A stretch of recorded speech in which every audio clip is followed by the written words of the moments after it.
Good morning, fourth class. I am Madhvi from Happy Cambridge School, USST teacher. Student, today we will do revision of MCQ of chapter number 19, 18 and 19. हमने chapter number 18 and 19 revise कर लिया है, question answer भी revise हो गए हैं. अब हम इन चैप्टर के MCQ रिवाइज करेंगे. ठीक है, चलिए स्टार्ट करते हैं. Region along the northern border of India from west to east are known as. ये क्या कह रहे हैं कि जो हमारा नॉर्थर्न बॉर्डर है उसके साथ का जो रीजन है जो कि वेस्ट टू ईस्ट जा रहा है वो रीजन हमारा क्या कहलाता है? माउंटेनियस रीजन, क्योंकि वहाँ पे क्या है? माउंटेन ही माउंटेन्स हैं. ठीक है. The higher region of Himalayas are covered with dash. जो हायर रीजन है हिमालय के वो हमेशा किससे कवर रहते हैं? स्नो से, है ना. जो ऊपरी पार्ट है, जो अपर पार्ट है जो हिमालय का, वो हमेशा स्नो से कवर रहता है, क्योंकि वहाँ पे टेम्परेचर क्या होता है? बहुत कम होता है. Kashmir valley is non for its dash. जो कश्मीर वैली है वो किस लिए जानी जाती है?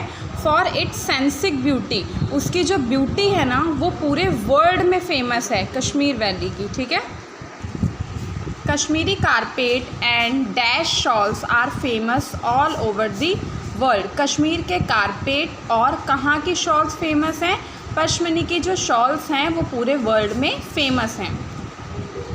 Fifth, a burning earthen pot to get warmth it cold. मैंने आपको क्या बताया था कि जो कश्मीर के लोग होते हैं, जम्मू कश्मीर के, वो अपने साथ में एक पॉट लेकर घूमते हैं जिसमें कोल वगैरह होता है, तो उसे हम क्या कहते हैं? कांगरी कहते हैं. और इससे उन्हें क्या मिलती है? हीट मिलती है, उन्हें थोड़ी गर्माहट मिलती है, क्योंकि वहाँ पे बहुत ज़्यादा ठंड होती है. ठीक है. Dash is called the haven of the earth. किसे हेवन ऑफ द अर्थ कहा जाता है? यानी कि धरती का स्वर्ग किसे कहा जाता है? जम्मू एंड कश्मीर को. Dash farming is done in Arunachal Pradesh. Arunachal Pradesh में कौन सी फार्मिंग की जाती है? झूम फार्मिंग की जाती है, जिसे कहते हैं ना कल्टीवेशन. झूम यानी एक जगह से दूसरी जगह बदलकर जब करते हैं तो वो हमारी क्या कहलाती है? झूम फार्मिंग कहलाती है. आगे देखिए. Shivratri is an important festival of.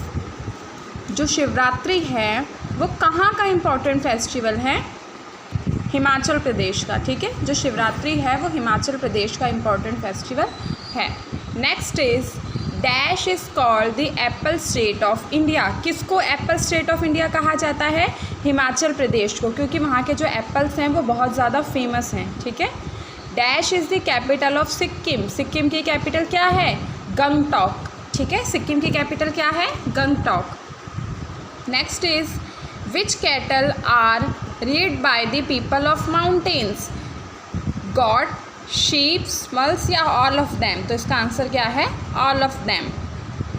Gulmarg and पहलमार्ग आर नॉन फॉर डैश. जो गुलमार्ग और पहलमार्ग है वो किस लिए जाने जाते हैं? आइस हॉकी के लिए, आइस स्केटिंग के लिए या आइस स्कीइंग के लिए. किसके लिए जाते हैं? Both B and C. B means ice skating और सी मीन्स आइस स्कीइंग. इन दोनों के लिए वो जाने जाते हैं. Next is dash wood is used for making cricket bats. Cricket bats जो होते हैं जिससे क्रिकेट खेला जाता है, उन बैट को बनाने के लिए कौन सी वुड यानी कि कौन सी लकड़ी का यूज़ किया जाता है? वुलो. Next, dash is the special dance of people of Kashmir. Kashmir के लोगों का जो स्पेशल डांस है वो कौन सा है? Rough.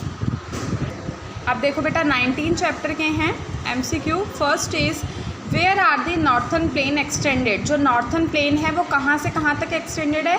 South of mountain region. Mountain region जो है वहाँ के साउथ में हमारा नॉर्थन प्लेन है.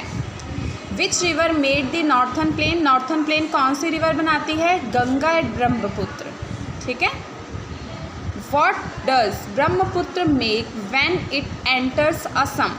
जो ब्रह्मपुत्र नदी है जब वो असम में एंटर करती है तो वो क्या बनाती है? फ्लैट वैली बनाती है. ठीक है. Fourth is which is an important festival of Assam. Assam का इम्पॉर्टेंट फेस्टिवल कौन सा है? बिहू. कौन सा है असम का important festival? Bihu. Which state is surrounded by Bangladesh on 3 side. कौन सा स्टेट है जो बांग्लादेश से तीनों ओर से घिरा है? Tripura. What is the main occupation of Tripura. Tripura का मेन ऑक्यूपेशन क्या है? यानी कि जो वहाँ के लोग हैं उनके काम धंधे क्या है? एग्रीकल्चर है. ठीक है. What do the people of Tripura like to wear, जो त्रिपुरा के लोग हैं वो क्या पहनना पसंद करते हैं, कलरफुल ड्रेसेस। उनको क्या अच्छा लगता है, कलरफुल ड्रेसेस पहनना अच्छा लगता है। What language is spoken in Tripura, Tripura में कौन सी लैंग्वेज बोली जाती है, Bengali. Where is West Bengal situated, West Bengal जो है वो कहाँ पर सिचुएटेड है, plains of Ganga and Brahmaputra, कहाँ पर सिचुएटेड है, plains of Ganga and Brahmaputra. What is the main occupation of the people of West Bengal, West Bengal के लोगों का मेन ऑक्यूपेशन क्या है, farming and fishing. Which state in India is the biggest producer of jute, jute का biggest producer कौन सा है इंडिया में, वेस्ट बंगाल है। ये मैंने आपको कल भी पढ़ाया था कि जूट एंड राइस का बिगेस्ट प्रोड्यूसर है West Bengal. Next is which festival is celebrated with great fun and joy in West Bengal, West Bengal में कौन सा फेस्टिवल जो है वो बहुत ज़्यादा धूमधाम से मनाया जाता है, दुर्गा पूजा, दुर्गा पूजा जो है वो बहुत ज़्यादा ग्रेट एंड फन के साथ मनाई जाती है। Which is the most important traditional festival of Bihar, Bihar का ट्रेडिशनल फेस्टिवल कौन सा है, छठ है, छठ पूजा की छुट्टी भी होती है, पता है ना आपको। Which is the largest state in India in the term of population, अगर हम पॉपुलेशन के टर्म में देखें तो बड़ा स्टेट कौन सा है इंडिया का, कौन सा है, उत्तर प्रदेश है, ठीक है। In which occupation are mostly people engaged in Uttar Pradesh, Uttar Pradesh के जो लोग हैं वो मैक्सिमम कौन से ऑक्यूपेशन करते हैं, तो फार्मिंग करते हैं। उत्तर प्रदेश में मैक्सिमम लोगों के द्वारा क्या की जाती है, फार्मिंग की जाती है। Which state is the largest producer of sugar cane in India, sugar cane यानी कि गन्ना, गन्ने का बिगेस्ट प्रोड्यूसर कौन सा है, उत्तर प्रदेश, ठीक है, कंफ्यूज मत होना। जो जूट और राइस है बिगेस्ट प्रोड्यूसर वो है वेस्ट बंगाल, और गन्ने का जो है वो कौन सा है, Uttar Pradesh. Where do Ganga and Yamuna meet, Ganga और यमुना जो है वो कहाँ पर मिलती हैं, इलाहाबाद में मिलती हैं, ठीक है, जिन्हें हम संगम भी कहते हैं। Which city is called mini India, कौन सी सिटी को मिनी इंडिया कहा जाता है, दिल्ली को, ठीक है। Dash is the capital of Haryana, Haryana की कैपिटल क्या है, Chandigarh. Which of the following statement is correct, इनमें से कौन सी स्टेटमेंट जो है वो करेक्ट है, चलिए एक एक करके पढ़ते हैं। Chandigarh is the capital of Punjab, क्या जो चंडीगढ़ है वो पंजाब की कैपिटल है, बिल्कुल राइट है। It is a well planned city, वो एक वेल प्लान्ड सिटी है, बिल्कुल राइट है। It is a union territory, क्या वो एक यूनियन टेरिटरी है, ये भी बिल्कुल राइट है। तो हमारा सही आंसर क्या है, ऑल ऑफ दीज।